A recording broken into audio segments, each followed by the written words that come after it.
Yo les postos, c'est Sacha, bienvenue dans cette nouvelle vidéo Mercato et actualité du football.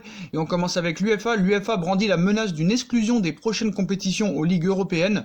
Dans une lettre adressée jeudi aux ligues nationales européennes, l'UEFA les appelle à tout mettre en œuvre pour finir leurs championnats respectifs. Une fois l'épidémie enrayée, sous peine de voir les clubs interdits de participer aux prochaines compétitions.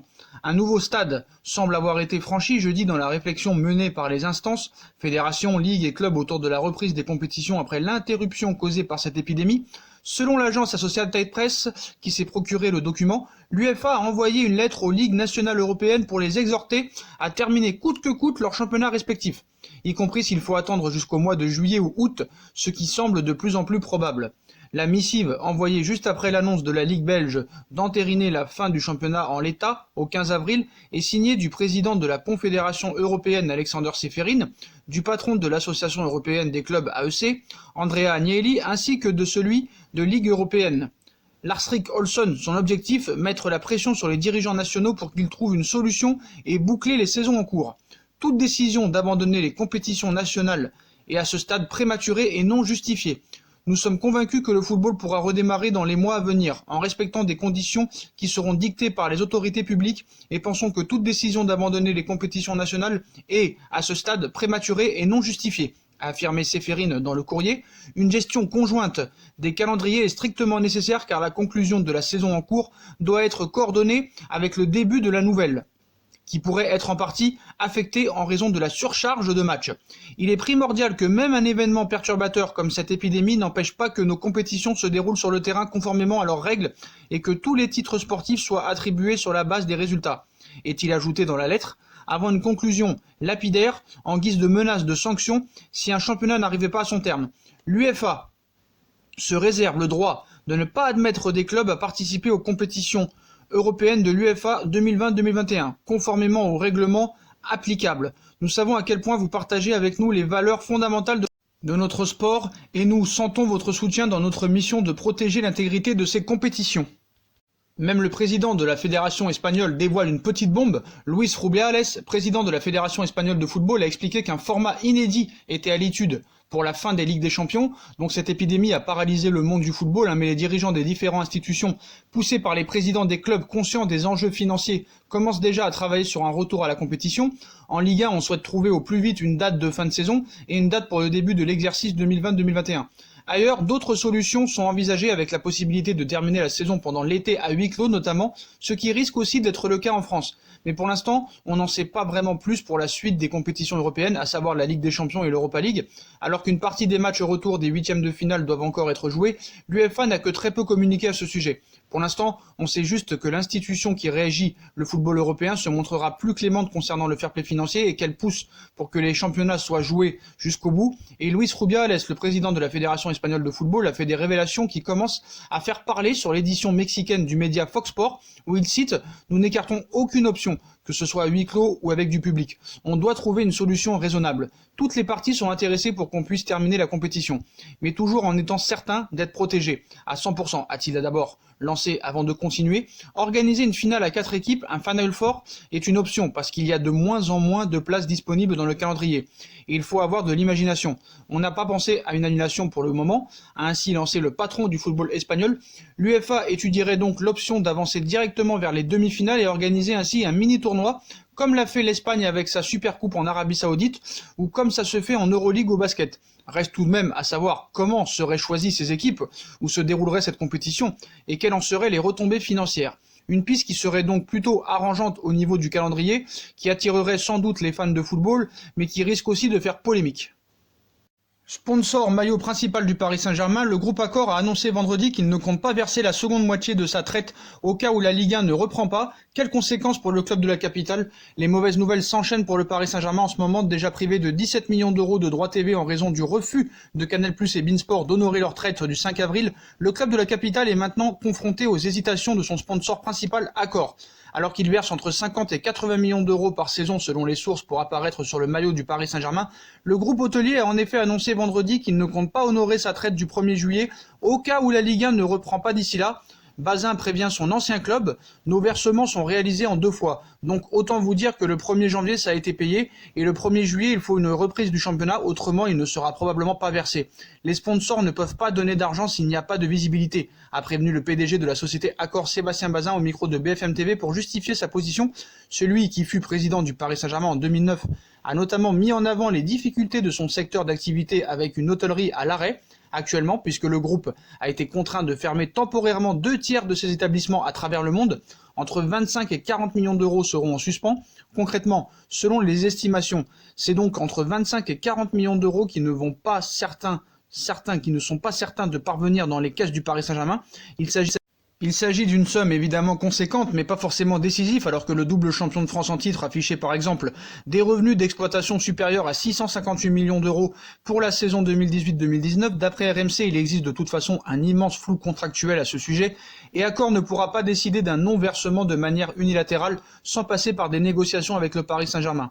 Cette nouvelle risque-t-elle tout de même de poser des problèmes au club de la capitale dans le cadre du fair-play financier de l'UEFA qui a déjà débouché sur des sanctions pour Paris par le passé?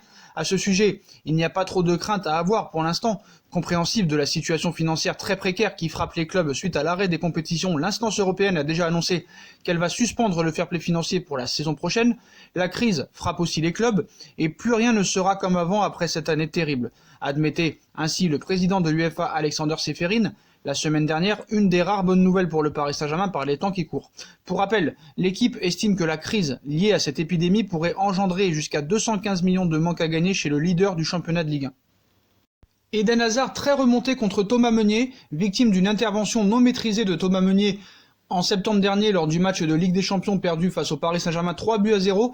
Eden Hazard avait souffert d'une fissure au péroné qui l'avait écarté des terrains pendant 3 mois avant de rechuter et de passer quelques semaines supplémentaires à l'infirmerie. Non, ce n'est pas moi, il s'est blessé suite à un contact avec moi. Nuance, s'est défendu le latéral droit parisien interrogé par la RTBF cette semaine, une réponse qui, selon le média espagnol ABC, a provoqué la colère de l'ailier du Real Madrid Eden Hazard. Il est vrai que le Parisien est bien responsable de la blessure de son compatriote belge, et pour ne rien arranger, l'ancien joueur de Bruges s'est permis de plaisanter en affirmant qu'Eden était pote avec le seigneur et qu'il a tout fait pour annuler l'Euro. Une sortie maladroite en effet. Thiago Silva pense à un retour à Fluminense. En fin de contrat au Paris Saint-Germain, Thiago Silva est bien parti pour quitter la capitale à l'issue de la saison. Si le défenseur central brésilien pourrait encore faire une pige dans un autre club européen, un retour à Fluminense avant la fin de sa carrière fait aussi partie de ses projets, où il cite « Parce que dans l'un des moments les plus difficiles de ma vie, Fluminense m'a ouvert les portes. J'en suis très reconnaissant. C'est au-dessus de tout. Je ne sais pas quand, mais je pense à rentrer et porter à nouveau ce maillot », a confié au Monstro pour la chaîne Sport TV. Fluminense avait relancé la carrière de Thiago Silva en 2006 après sa tuberculose contractée en Russie au Dynamo Moscou. Le Barça lance l'opération Layvin Kurzawa. Selon la presse catalane, le FC Barcelone a commencé à discuter avec l'entourage du latéral parisien pour une arrivée à coût zéro dès le mercato estival. Layvin Kurzawa a vécu un drôle de début d'année 2020 cet hiver encore. Il a été annoncé un peu partout en Europe, du côté de la Juve notamment dans le cadre d'un échange avec Mathia Desiglio, mais le latéral gauche français est finalement resté du côté de la capitale française. Et il a finalement eu un rôle assez important, puisque si Juan Bernat reste le latéral gauche titulaire dans l'esprit de Thomas Tuchel, l'ancien monégasque a tout de même pu participer à bon nombre de rencontres importantes pour différentes raisons, comme les 2 duels face à l'Olympique Lyonnais en Ligue 1 et en Coupe de France, ou le match aller face à Borussia Dortmund. Mais c'est inévitable maintenant, le joueur de 27 ans va partir cet été. Plusieurs prétendants sont sur le coup avec l'apparition de pistes espagnoles à l'image du FC Séville et même du FC Barcelone. Et si on se fie aux informations du quotidien Sport ce samedi, le nom de Layvin Kurzawa est bien plus qu'un simple nom noyé dans une longue liste d'options étudiées par les dirigeants barcelonais. Le champion d'Espagne en titre aurait ainsi même déjà commencé à négocier l'arrivée du Français au Camp Nou pour cet été. Layvin Kurzawa est OK pour être remplaçant, et pour cause, les Barcelonais cherchent un latéral remplaçant de qualité pour le côté gauche de la défense, où Jordi Alba reste le titulaire indiscutable. Arrivé l'été dernier, Junior Firpo ne porte pas satisfaction, et en Catalogne, on pense même qu'il servira de monnaie d'échange dans le deal Lautaro Martinez avec l'Inter de Milan. La bonne relation du club avec le nouvel agent de Kurzawa, Kia Jorabiachian, qui a déjà placé de nombreux joueurs en Catalogne, pourrait être clé dans cette opération, et l'agent a déjà proposé son joueur en février dernier. Toujours selon le journal, le latéral français serait prêt à endosser un rôle de remplaçant en Catalogne, et le FC Barcelone a déjà fait savoir à son entourage qu'il était très intéressé. Son salaire, certes élevé, ne serait pas un problème pour le club, et des discussions concernant le contrat auraient même eu lieu. Le média catalan précise cependant qu'aucune offre ne sera faite avant la fin de cette crise liée à cette épidémie. Les négociations sont ouvertes et c'est probable qu'ils signent, conclut Sport. Alors que Naples et Arsenal seraient aussi sur le coup, pas de doute, Layvin Kurzawa va pouvoir rebondir au sein d'un club très sympathique. Leonardo passe à l'action pour Kalidou Koulibaly. Pour assurer la succession d'un Thiago Silva vieillissant et en fin de contrat, Leonardo s'activerait en coulisses pour séduire Kalidou Koulibaly. Le défenseur du Napoli serait réceptif à la cour du directeur sportif du Paris Saint-Germain. Kalidou Koulibaly se laissera-t-il tenter par le PSG? En fin de contrat à l'issue de la saison, Thiago Silva pourrait prendre le large. Dans cette optique, Leonardo serait déjà en action pour lui trouver un potentiel héritier.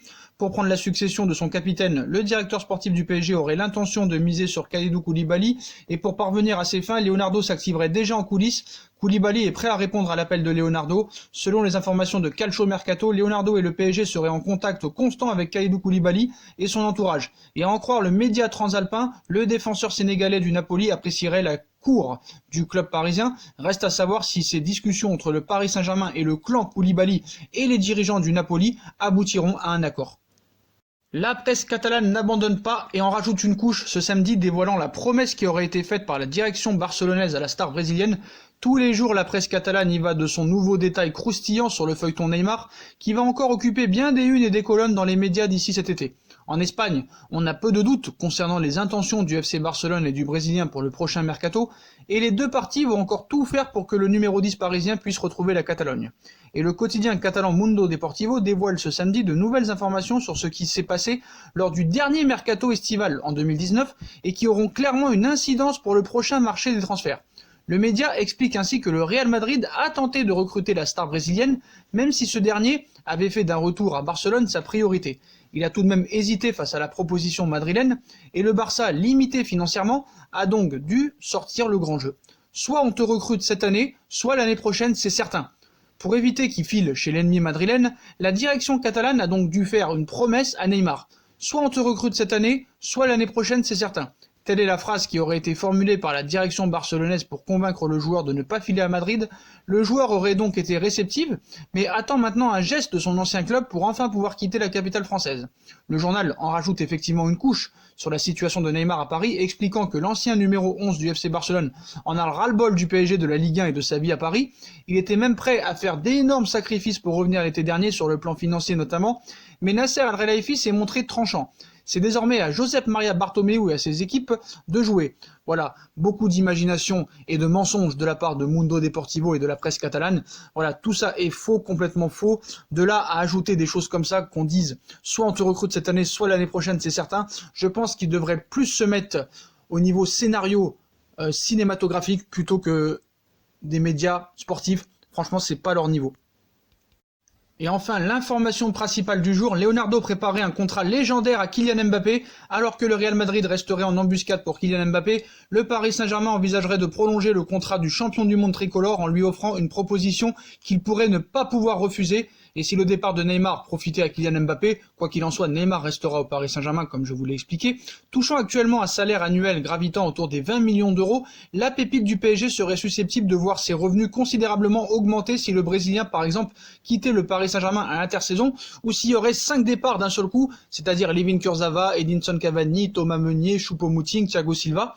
Il serait susceptible de voir ses revenus considérablement augmenter si tous ces joueurs partiraient. Le FC Barcelone semblerait plus motivé que jamais d'accueillir son ancien ailier coéquipier du Camp Nou, alors qu'il ne lui restera que 2 ans de son contrat avec le PSG cet été.